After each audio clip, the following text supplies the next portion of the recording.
responsables. 12:05. A partir de este momento, las informaciones que son noticia toman el protagonismo. Comienza Informe RCR. Muy buenas tardes, bienvenidos a esta emisión meridiana de Informe RCR, que llega a ustedes a nombre de Jaime Nestares en la dirección general de la estación, de Willy Zarcaya en la gerencia de producción, de Marilia García en la coordinación de redacción. En la producción del espacio está Génesis Rodríguez y en la dirección técnica Gregorio González. Les saluda Argenis Barreto. Comenzamos.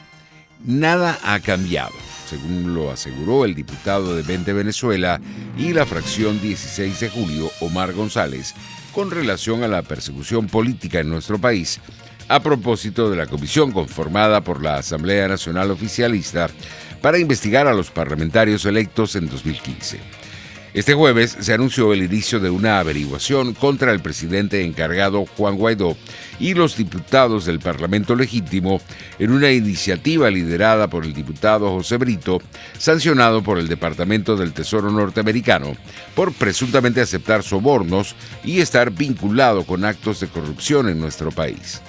El propio Nicolás Maduro, de manera reiterada, incluso antes de que se instalara esta llamada Asamblea Nacional de Maduro, amenazó a los integrantes de todo el cuerpo de ir a la cárcel.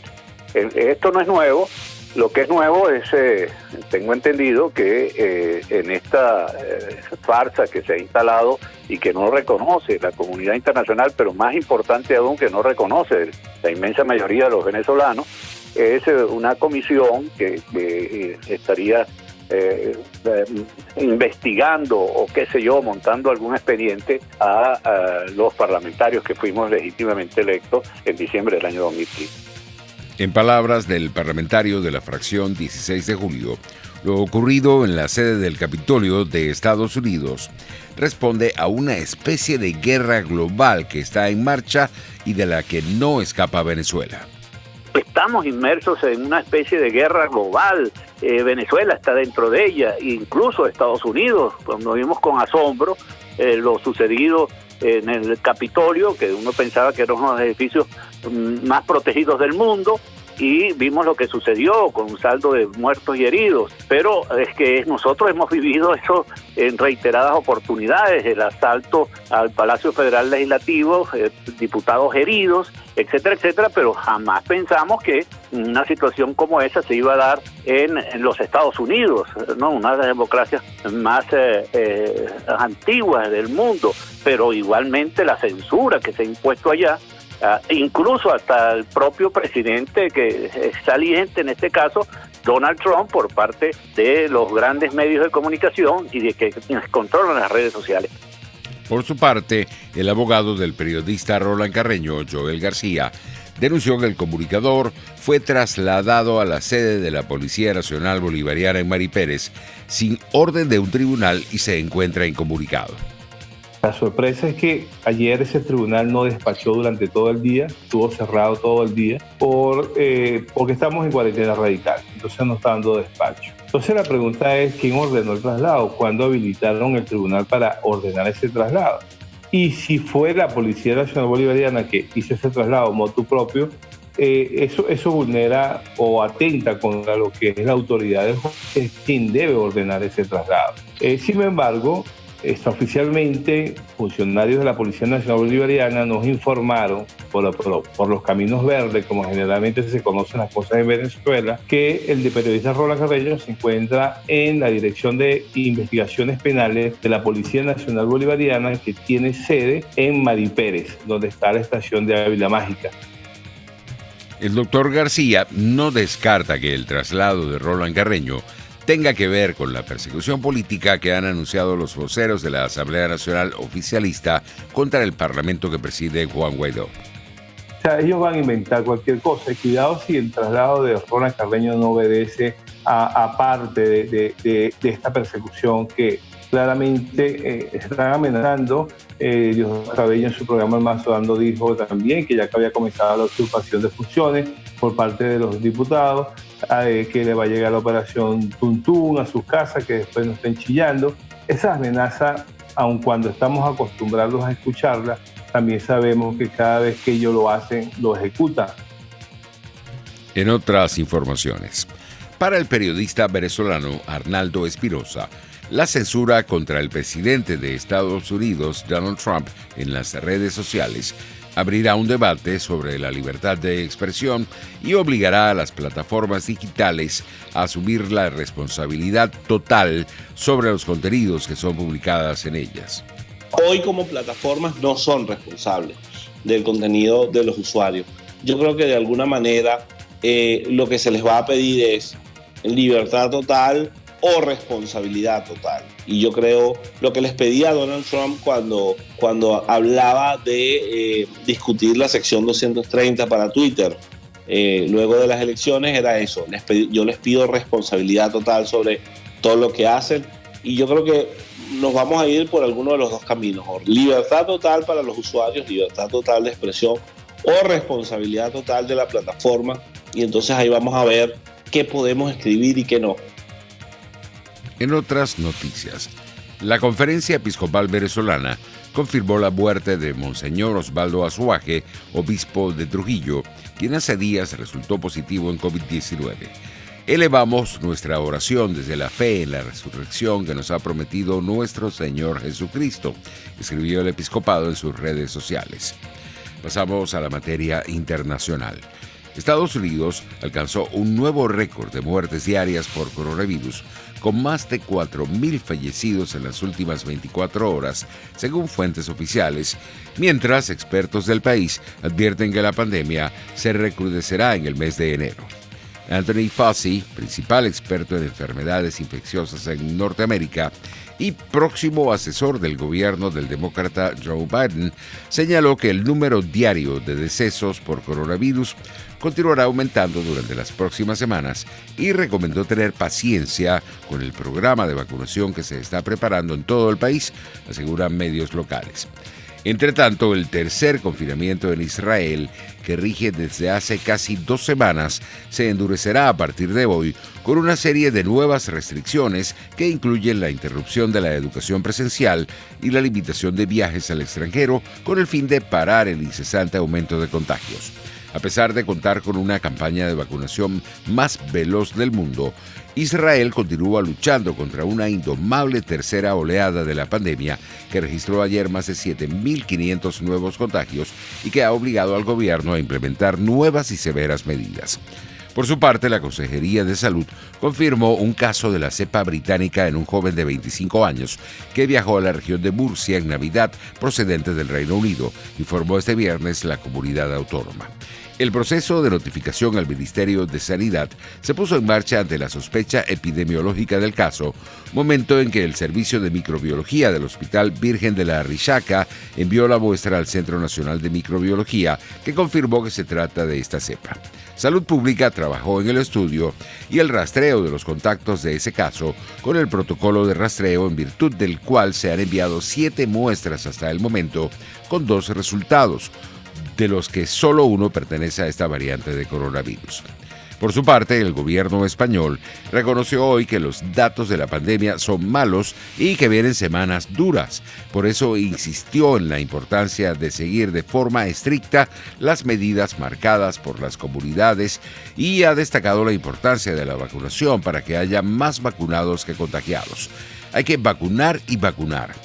La declaración corresponde a los ministros de Sanidad y Política Territorial y Función Pública, Salvador Illa y Carolina Darias, respectivamente, en la rueda de prensa posterior a la reunión del Comité de Seguimiento del Coronavirus, que ha estado presidida por el jefe del Ejecutivo, Pedro Sánchez. Illa confirmó que más de 500 personas han fallecido en los últimos 7 días, producto de la evolución de la pandemia en la península ibérica. La pandemia está evolucionando a peor en nuestro país.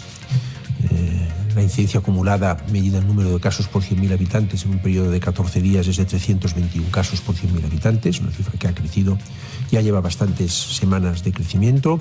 La presión hospitalaria está en torno al 12% de hospitalización y en torno al casi el 24% en ocupación de camas de UCI.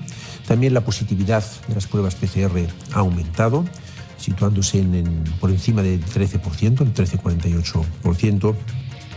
Y los fallecidos en los últimos 7 días hemos de lamentar que son 530 personas. Por tanto, una evolución a peor de la pandemia.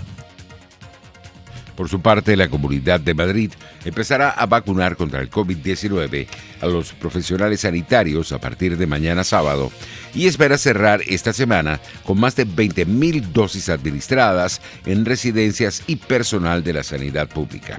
Así lo afirmó este viernes el consejero de Sanidad Enrique Ruiz Escudero en una rueda de prensa sobre la situación epidemiológica y asistencial en la región, en la que ha asegurado que Madrid pondrá cada vacuna de la que disponga, siempre con seguridad y garantizando la reserva para la siguiente dosis, que empezará a administrarse el 17 de enero.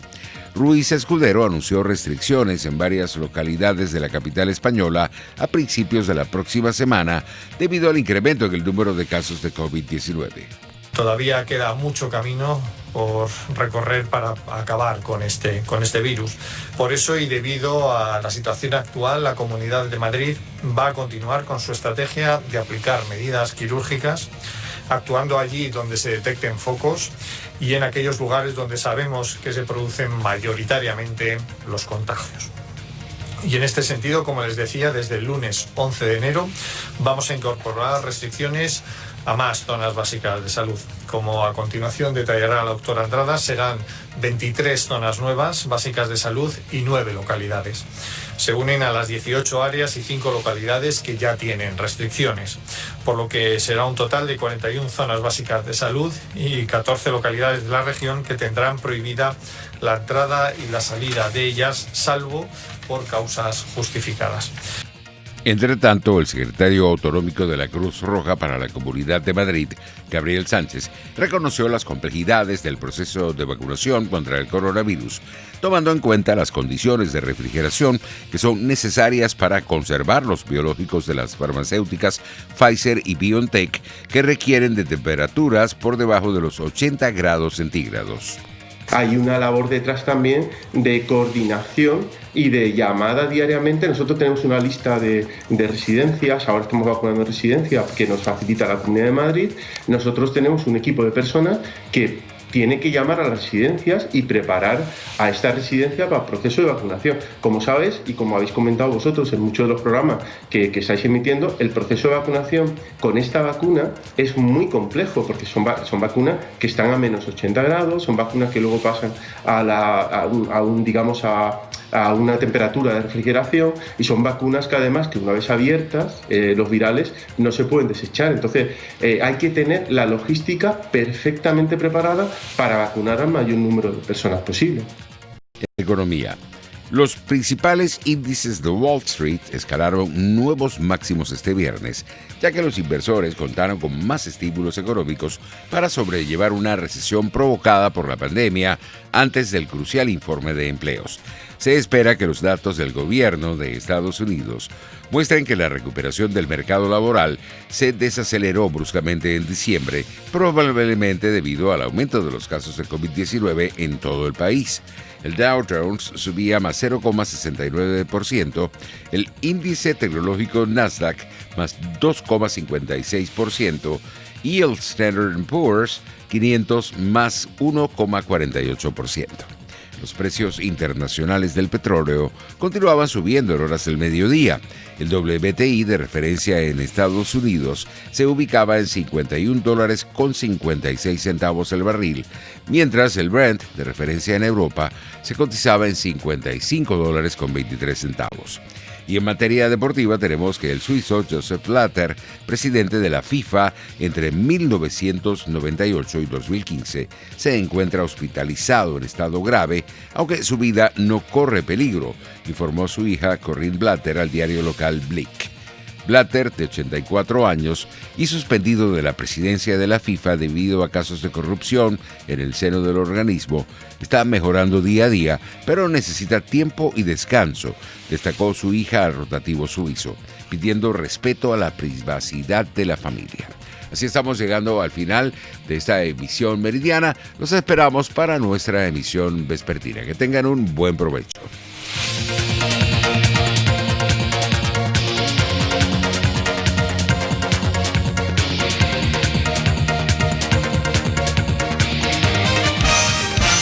Hasta aquí este compacto noticioso. Manténgase en nuestra sintonía, porque estaremos informándole de la noticia al momento de producirse. RCR 750 AM.